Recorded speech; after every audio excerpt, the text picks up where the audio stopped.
Welcome back into the Red Zone Podcast. My name is Colten Bartholomew, UW football beat reporter here for the Wisconsin State Journal, joined by longtime basketball and football beat reporter Jim Polzin. And Jim, I got to say, this is a weird week. I feel like after the Super Bowl, everybody's kind of coming down from football finally being over and starting to turn some attention towards college basketball. And they're like, what's going on with the Badgers? Oh, they are up and down and don't know really what they are yet, which is weird seeing as mid-February.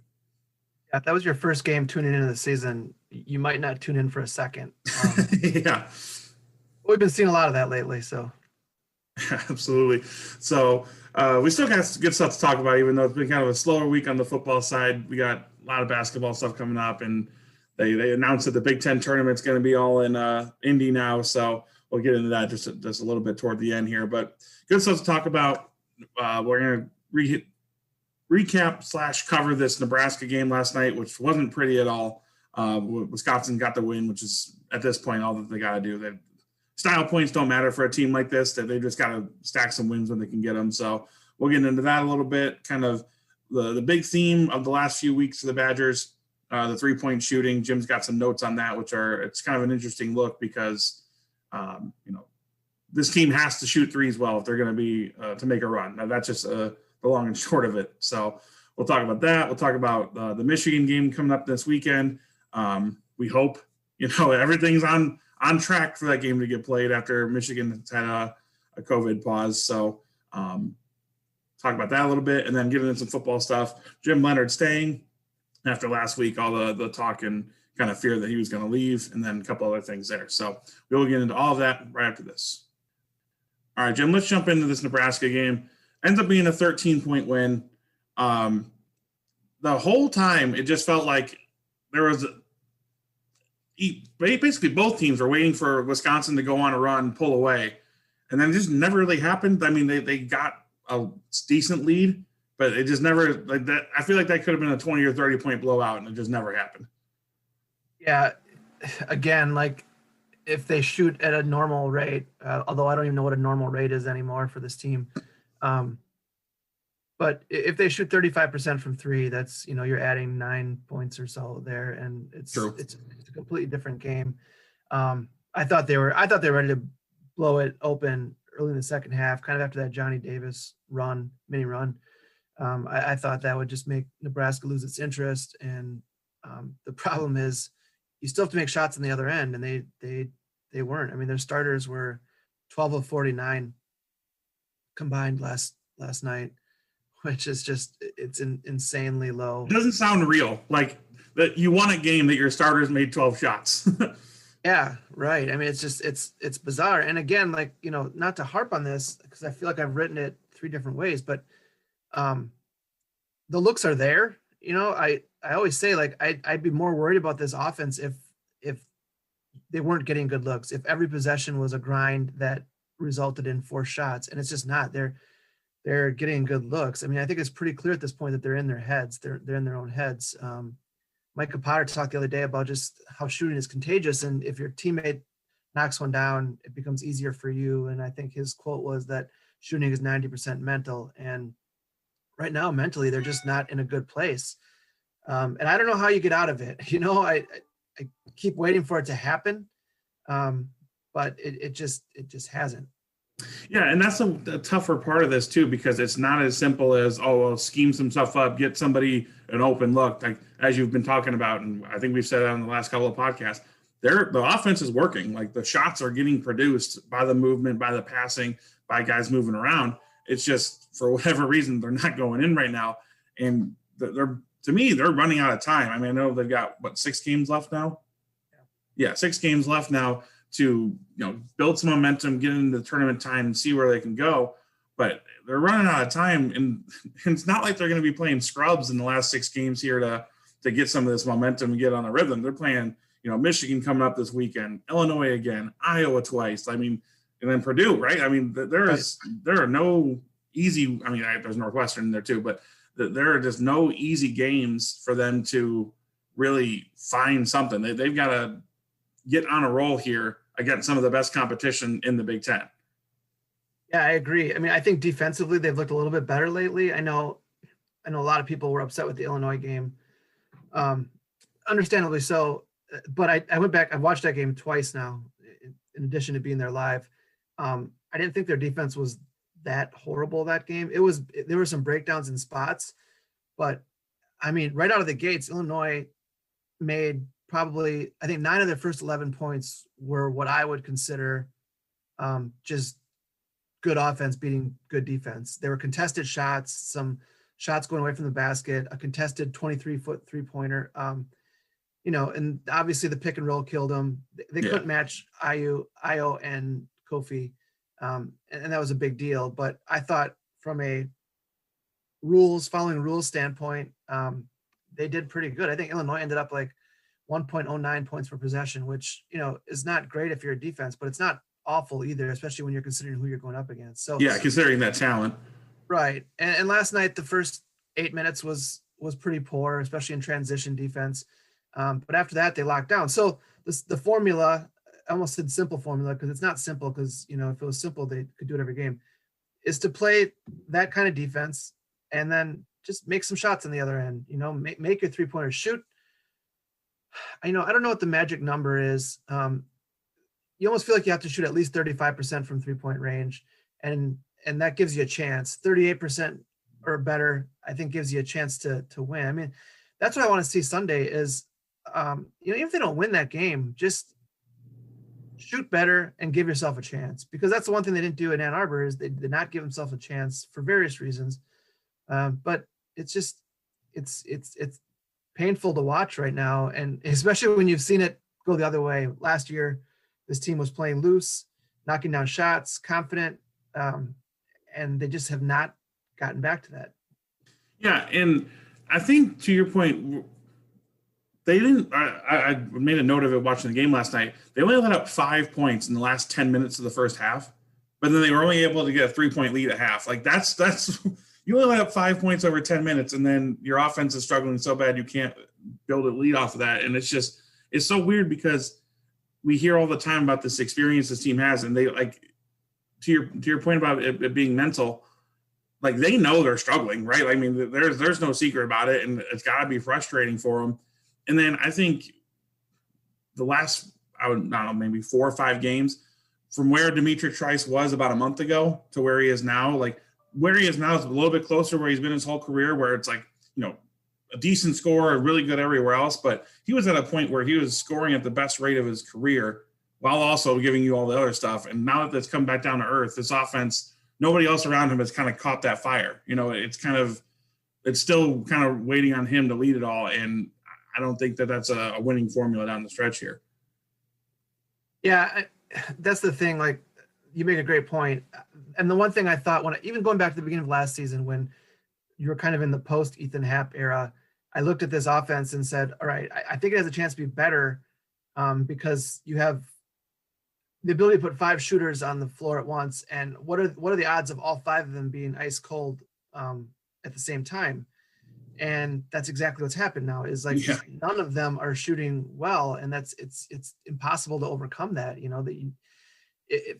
if 2 or 3 guys are hot, you can make up for 2 or 3 guys in a slump. You can't win like this in the Big Ten consistently if everybody's cold. And now they've drifted down. I think they're 10th now in 3-point shooting in the Big Ten. I think I looked this morning. They're down to 32.4% from 3-point range in the Big Ten. That's 10th. For this team to be good, I think that they needed to be like a top 3-point shooting team in the league. Because like you said earlier, this offense is built around that. This offense is built around kind of spreading the court and being able to knock down shots and extending defenses. So then things open up close to the rim. I mean, Nebraska mucks things up, and they're going to double the post. They're going to pack the paint. Yeah, they're playing some zone at points last night. They're just, hey, you got to beat us from the outside, and not bad strategy. No, yeah, especially against a team like Wisconsin that is shooting the way it is right now. We've seen it work the other way. Brad Davison made 8 3-pointers at Pinnacle Bank Arena last year. And Trice shot well that game too, I think. So it can come back to bite you. But yeah, that's exactly how I would defend Wisconsin right now, is just, prove you can beat us from 3-point range, because we know you can't really do anything else. You know, they're not going to be able to attack you. They're not finishing at a good enough rate inside. They're not like they're building up a lot of free throws. You know, they did last night in the second half. They got to the line early and got some points there, but it's a struggle right now. Yeah, and one of the only big things I would think to come out of a game like that last night was the change in the starting lineup where Nate Reavers goes back to starting. What did you make of that? Did Greg Gard talk much about it after the game? Like, what was the kind of the rationale there? He was asked. I think it was a kind of a two-part deal. Reavers has been playing better. I think he earned the opportunity. Potter struggled a little bit at Illinois. And also just defensively, you know, again, Nebraska's like a lot of teams in this league where they have the lineup they put on the court is basically 4 wings and or guards, you know, they slashers. And they think Reavers is a little bit better at kind of defending the paint and being able to, you know, move his feet a little bit better and handle some of that. So it you know, it made sense to me. The tough thing with Potter is when he's playing well offensively, he's hard to keep off the court, even though he sometimes struggles on the other end of the court. But now the last couple of games, he has not played well offensively. It's a little bit easier to sit him for long stretches. But they need more out of Nate Reavers too. And I thought Nate Reavers had kind of turned a corner. He didn't play as well last night, I didn't think, but you know, they need all hands on deck. I guess that's the thing. Like I may have mentioned it last week in the show. Last year when they were playing well, everybody was playing decent or you know, decent to good. Now, like you look at it and like who's playing well besides, you know, Jonathan Davis, I think is one guy you can say is playing well. Trevor Anderson for his role is playing well. None of the guys who started last night are playing all that well. Yeah, and we want to talk about Trevor Anderson because I'd say the last 2-3 weeks, every time he's out there, it seems like some good things happen. He's ended up in the plus in all of their wins. I mean, he's doing some good stuff, and it's one of those guys where you need him to be a good tournament team because he's your, I don't know, what would you say, like 7th or 8th guy, depending on how the rotation is. Yeah, 8th guy. So, I mean, that's about as deep as you're going to go once you get down to crunch time. So what do you think Anderson does or, you know, brings to the team outside of, you know, they need a reserve guard for the backcourt, but just what do you think he's doing that's making an impact? His offense tends to get stagnant at times, a little, you know, too much standing around. And when he's in the game, I think that changes almost always. He just, you know, he moves himself. He makes some pretty strong cuts. He keeps the ball popping around the perimeter. Last night, I thought he probed and attacked, you know, with the dribble drive. I just think the offense, you know, tends to run a little smoother when he's in the game. A lot of times it allows Dimitri Trice to move to the 2 spot and take a little pressure off him, you know, where he's not in the primary ball handling role. And, you know, like when things are going good, Trice is your best shooter. It you know, it makes sense to have him in the game at kind of the, you know, the shooting guard spot.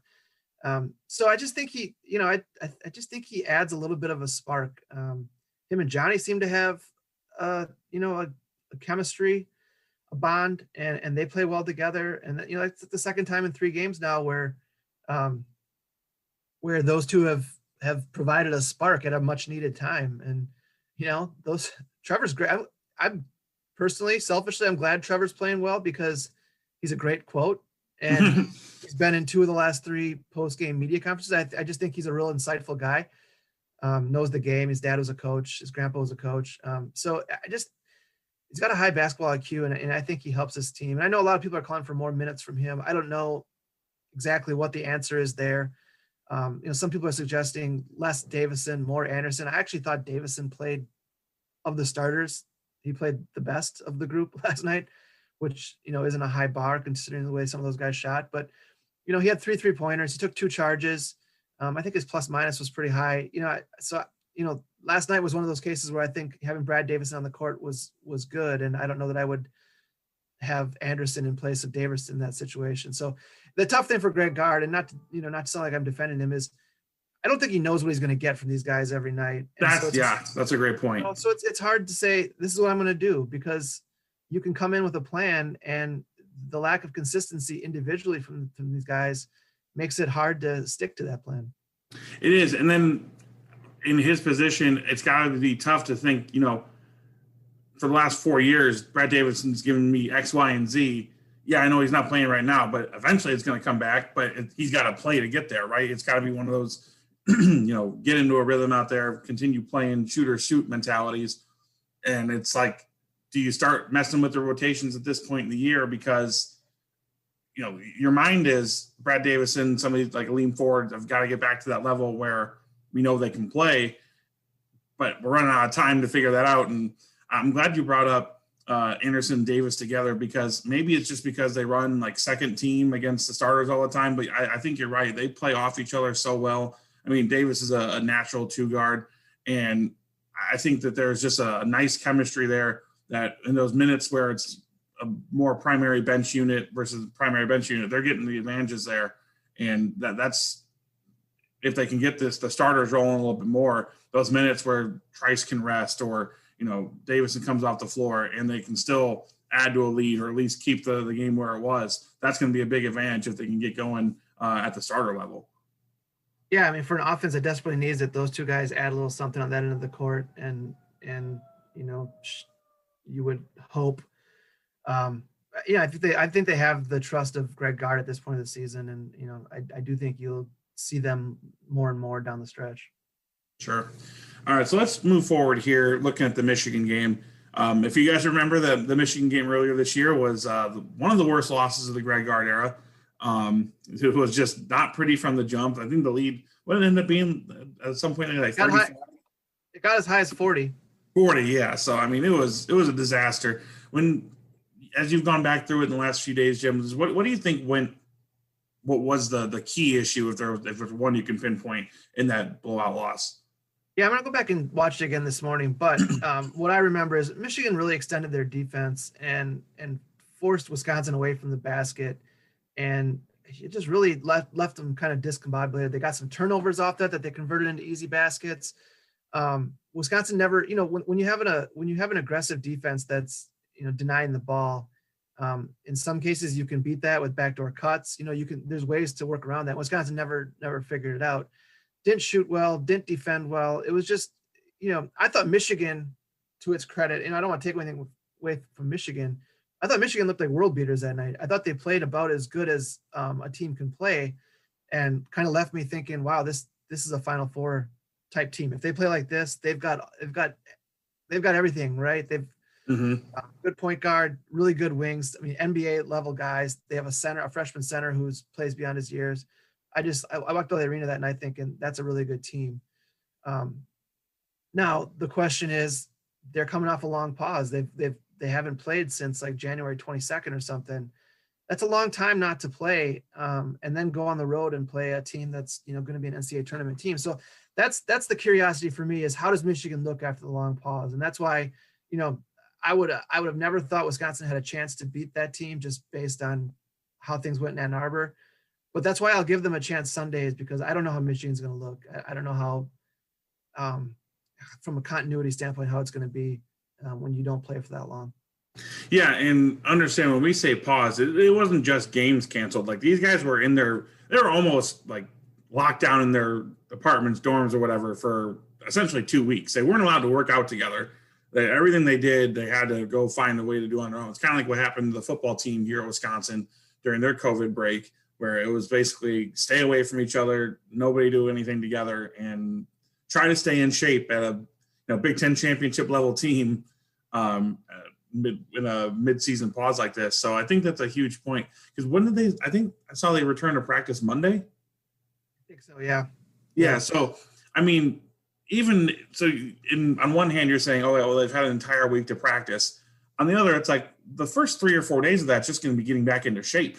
Like, some of these guys, I haven't read up all like what these guys were doing, but I'm sure some of these guys haven't shot consistently, haven't been able to get shots up in weeks, because everything that they would have access to, they weren't allowed to go into, and they weren't supposed to go to, like the on-campus rec center and stuff like that. So I'm sure there's big balance there between let's just knock the rust off versus actually trying to prepare for a road game against Wisconsin. And I mean, if there's a game where you just got to throw everything on the floor, kitchen sink type of game for the Badgers. This is it. Like, not only would a win over Michigan, Wisconsin's a tournament team, but a win over Michigan becomes like your blue, your blue chipper win. It's the best win of the season if they were able to pick it up.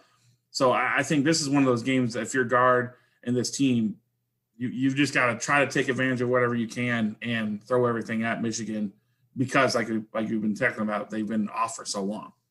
Yeah, I would like to see I think the first 5 to 10 minutes of this game are going to be really telling, and I'd like to see an effort from Wisconsin that, urgency, right? That's what I want to see.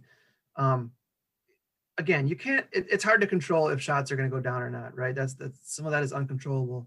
But there's other parts of the game, rebounding, defense, getting on the floor, winning 50-50 balls. That's the type of stuff I want to see early on Sunday from this team.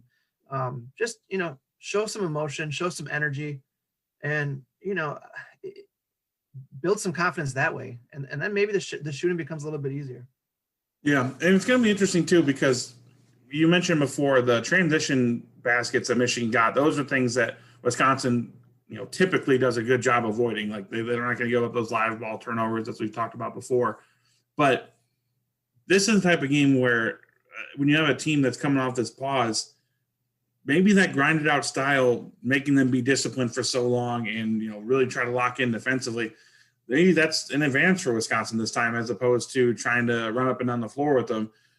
I'm not sure. It's going to be a weird one because just talent wise, I think we saw like Michigan has more talent. Like, I don't think that's really a question. It's just Wisconsin's got to out execute them and kind of out scheme them when they're coming off this kind of weird, unique situation where they haven't played in a long time. I mean, you look at last year again. Like, I hate to keep harping on last year, but there was, during that 8-game winning streak, there was a lot of games where Wisconsin was not as talented as the other team. But you can make up for that when you're playing well together and you're, everything's kind of cohesive and synergy. Like, that's the word they use a lot, and that works on both ends of the court. And we just have not seen that synergy. There's no connectivity, I think is another word that they use. We just haven't seen that as much, and that's been the disappointing thing about this season. But like you said, there's plenty of opportunities to turn this around and get back to playing the way you think you can be playing. And Sunday's kind of the start of that. You win that game, suddenly you get some confidence, and you can finish the season strong and have some sort of, building block going into the postseason. Sure. And you've got it in our show notes here, and I haven't even really thought about it, but the Michigan pause does a lot of weird things to the Big Ten standings because they missed, I think, 6-7 games in that stretch? Yeah, I was trying to figure out exactly how many they missed. I don't think they missed that many. Oh, okay. Maybe I thought 5. Yeah, okay. So right around there, between 5 and 7. But that's there's not a ton of time to make those up, and you're gonna be trying to ask teams to play 3 and 4 games a week for this 3-week stretch, right before the tournament time. It's gonna I think we're gonna talk about what this does to the standings and everything, but I think it's gonna be interesting if let's say a Northwestern, it's a team that's really struggling. It's like, no, I'm not playing 4 games in a week just because Michigan didn't get to play. Like, what if some of these teams that need to make up games are like, no, we're not playing. Too bad.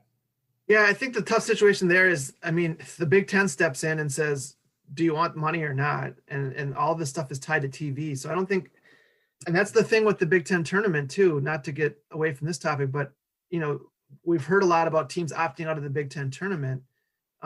Problem there is then you've got fewer games that can be televised. And I think all these athletic departments are hurting for money. And even if you don't want to play necessarily, even if you think there's no point of playing a postseason tournament game, I just think that's where the Big Ten steps in and says, too bad. We need the revenue. And it's got potential to be kind of a weird situation. What if a team goes down there that's an NCAA tournament team, plays a game and somebody tests positive and all of a sudden they're out for the NCAA tournament when they didn't even have to be down in Indy in the first place. It's a weird situation. Like, what do you do if you're Michigan too? You've got this team that's Final Four caliber, right? We've seen that. But they're gonna have to fit a bunch of games into like a 3-week schedule. Is it worth it just to say you're Big Ten champion? Do you want to play the full? So. Yeah. I mean, do you even want to get those games in? I think as of right now, I think there's 5 games that need to be rescheduled for Michigan.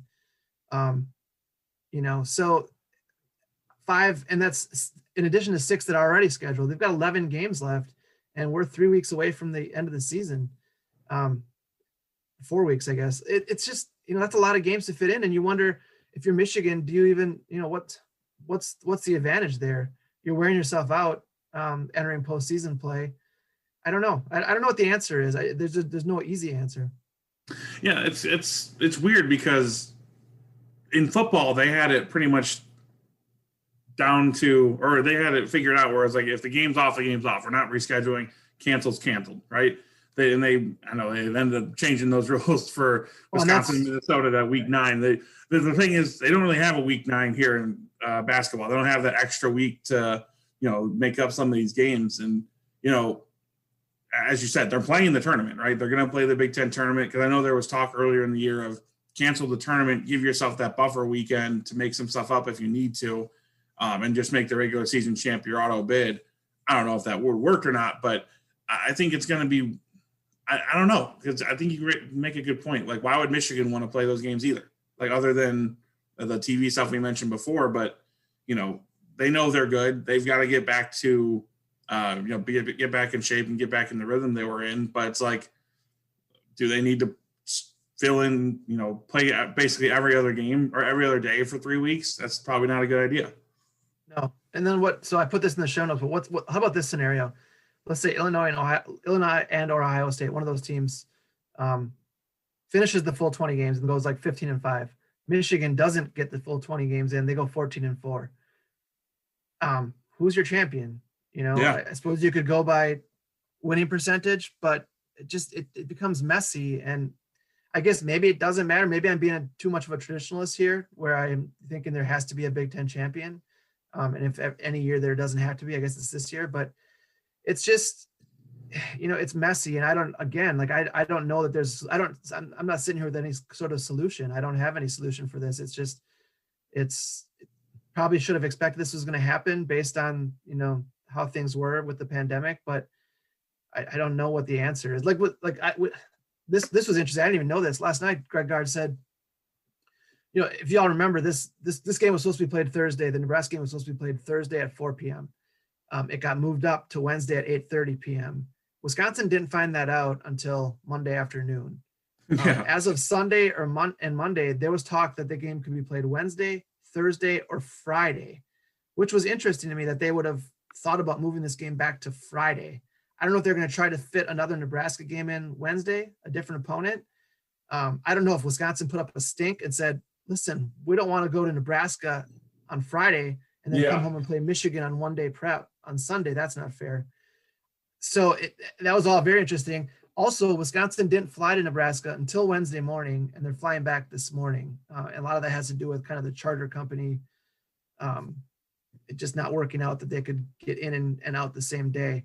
But man, we've got a million stories about why this season's been weird from a scheduling standpoint. And that was another one that you just kind of like, wow. I mean, this is a chaotic time, and these guys have had to adjust to a lot. No, it's for every team. I'm not saying Wisconsin's any worse off than any other team. Everybody's going through this, but it's bizarre.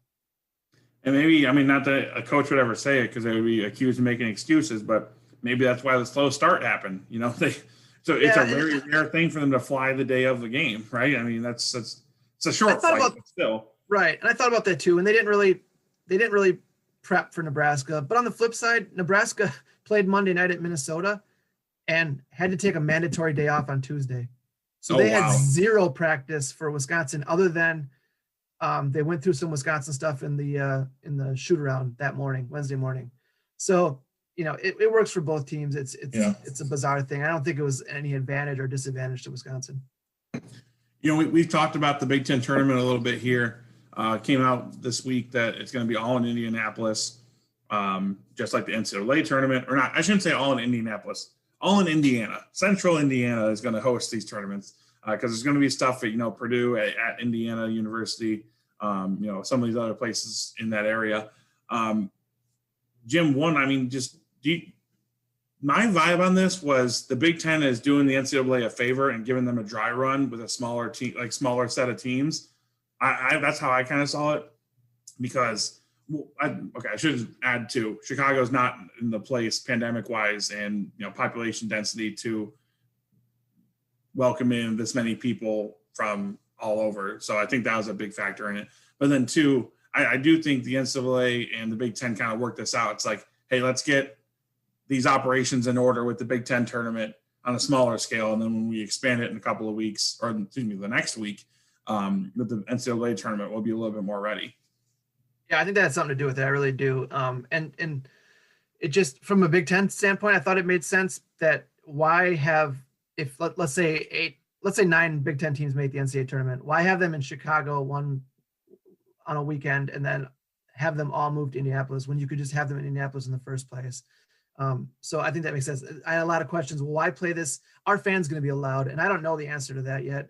And if they're not, why play it at such a big stadium like Lucas Oil? It's going to be so weird. And my counter to that is that building can accommodate a lot of teams. It's just got the locker rooms. It's you can spread out in terms of safety and following protocols. I think that's the best place to do it. And I agree with you that the NCAA is probably looking at this like, here are our guinea pigs, here's our dry run, and let's see how it goes. They're going to have 2 courts working for the NCAA tournament. I don't know that they will for the Big Ten tournament, but that's a possibility.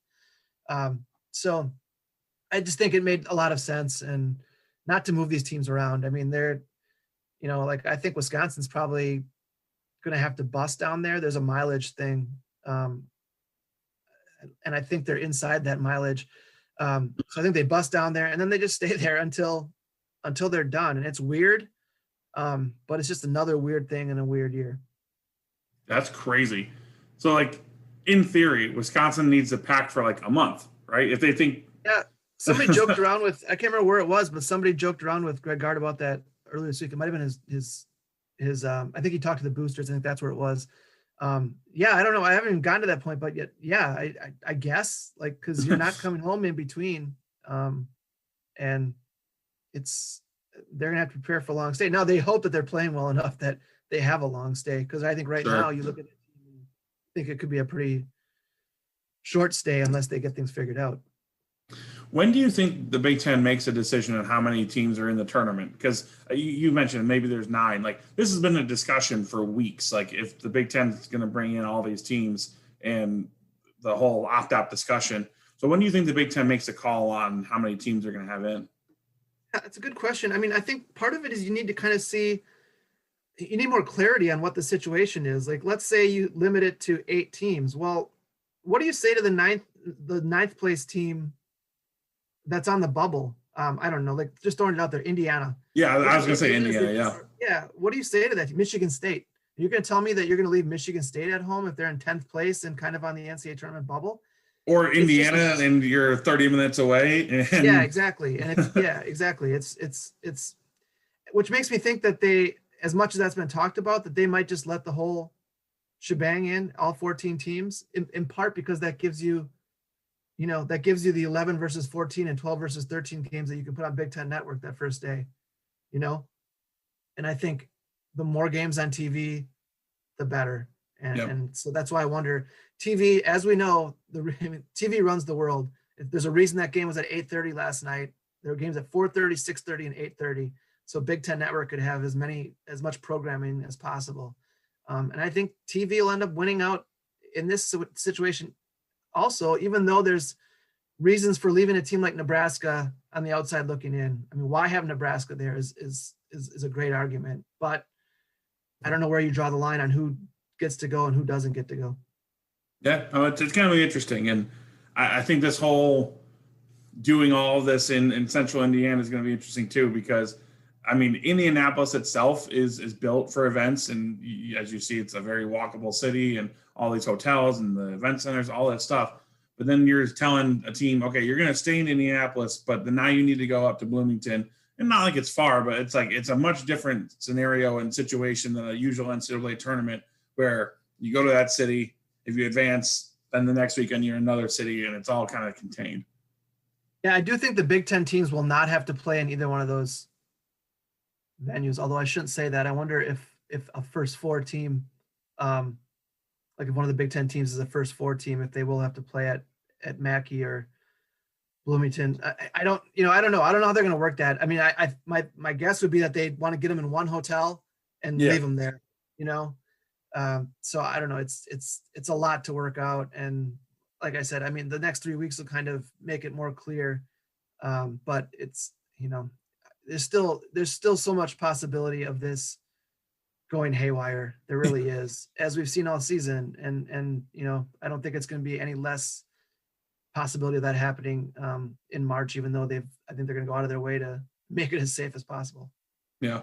And then last thing on basketball here, when you look around the Big Ten, the fact that Wisconsin has been, to this point, knocking on wood here, COVID-free, and haven't had, I mean, their own team. I'm not talking about the other, like the outside. They've had games affected and canceled and everything like that. But the fact that they've done this well is very impressive, given the challenge of this season and how hard this is to do right now.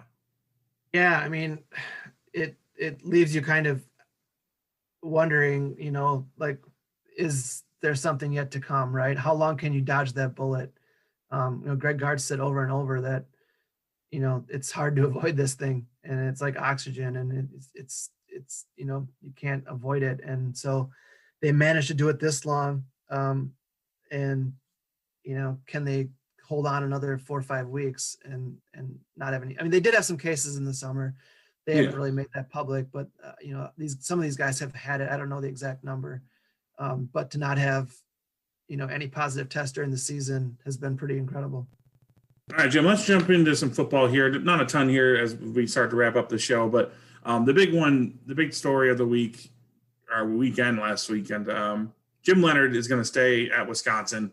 Turned down the Packers' offer to become their defensive coordinator last week, or late last week, I should say.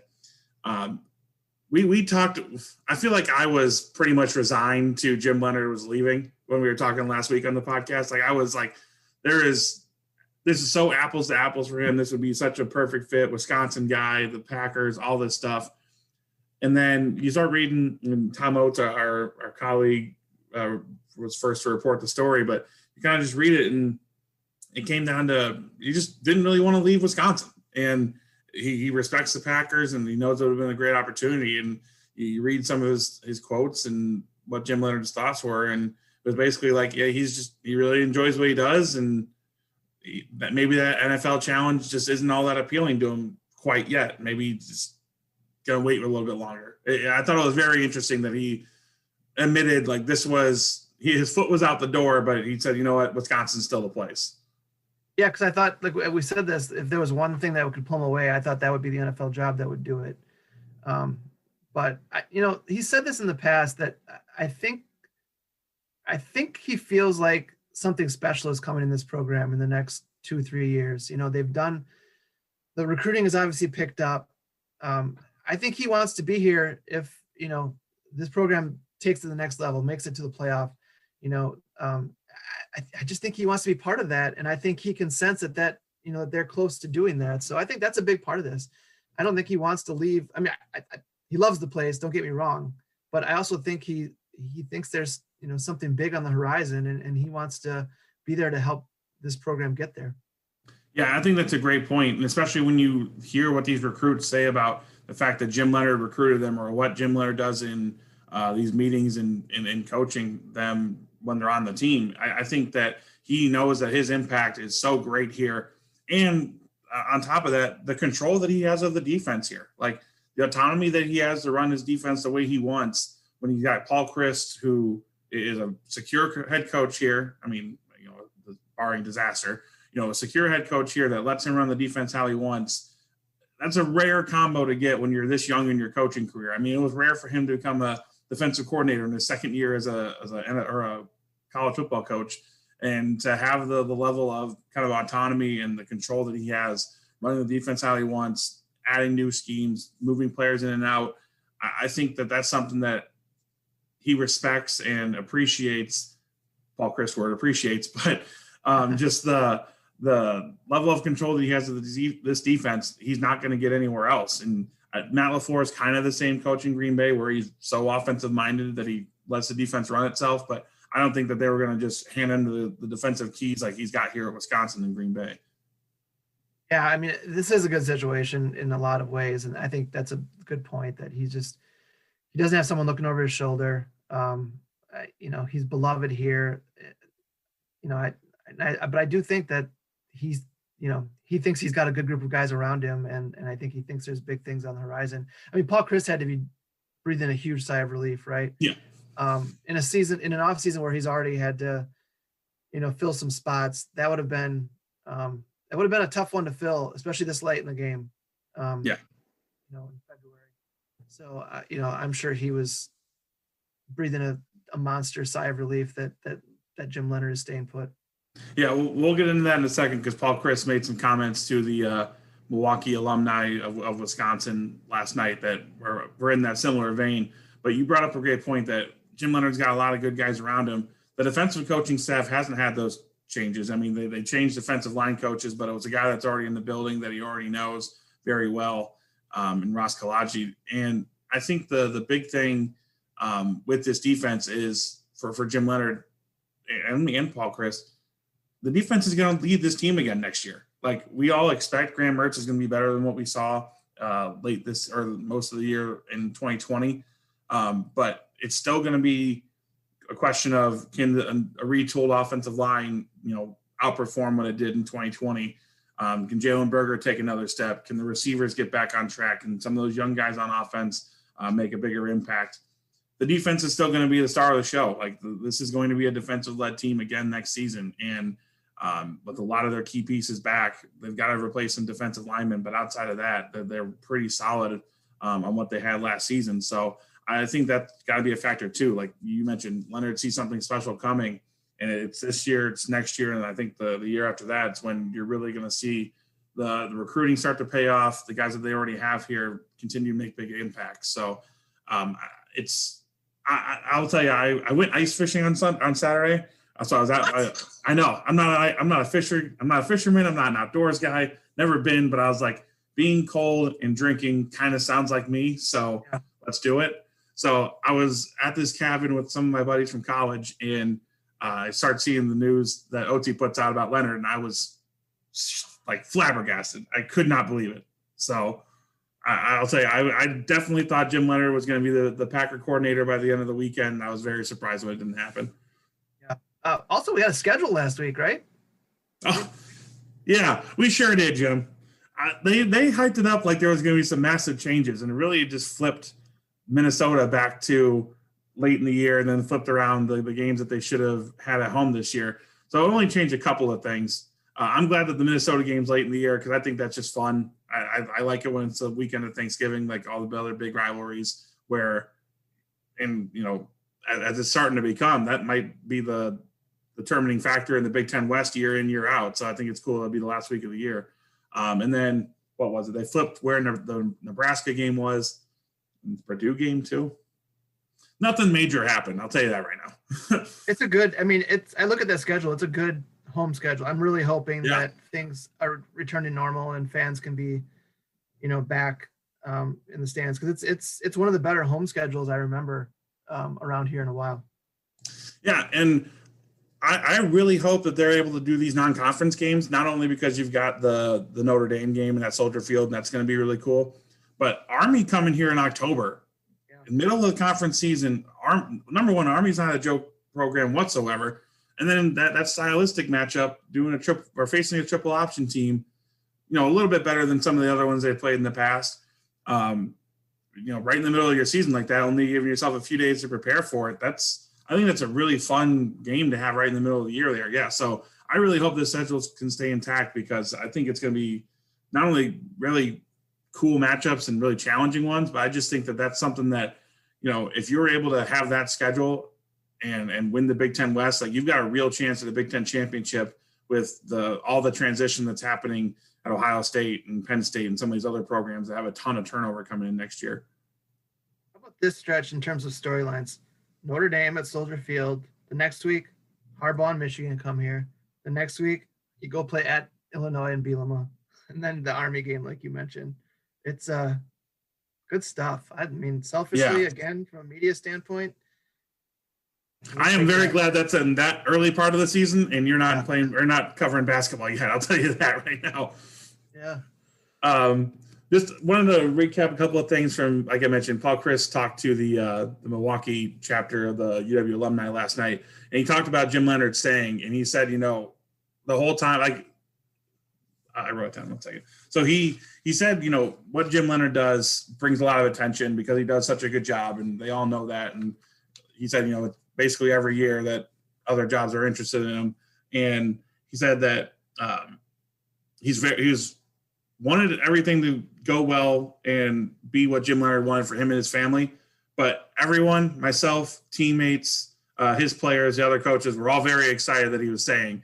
And that's about as exuberant as Paul Chryst is going to get publicly, I feel like. So I think you're completely right what you said earlier, that there's a big sigh of relief from Paul Chryst and his Badger staff that Jim Leonhard's staying, at least for now, because I think, as we said before, that job, that the Packer job in that situation, that roster, being a game away from the Super Bowl 2 years in a row, that's a tough one to turn down. I would love if we could get Jim Leonhard just on a podcast or something saying like the thought process that went into all that, because that's just such a hard thing to say no to.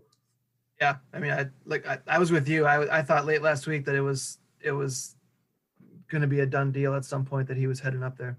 Yeah. So then the other thing that Paul Chryst said, which I thought was kind of funny and interesting, that he's talked to Brett Bielema multiple times since he's got hired by Illinois, and that he knew that's what Brett Bielema wanted to do, is get back into college coaching and be a head coach in the college ranks again. And he's excited for him and wants to see what that matchup is. And I don't know if I believe like 5% of that or like 0, but we'll see what happens in October when they play, right?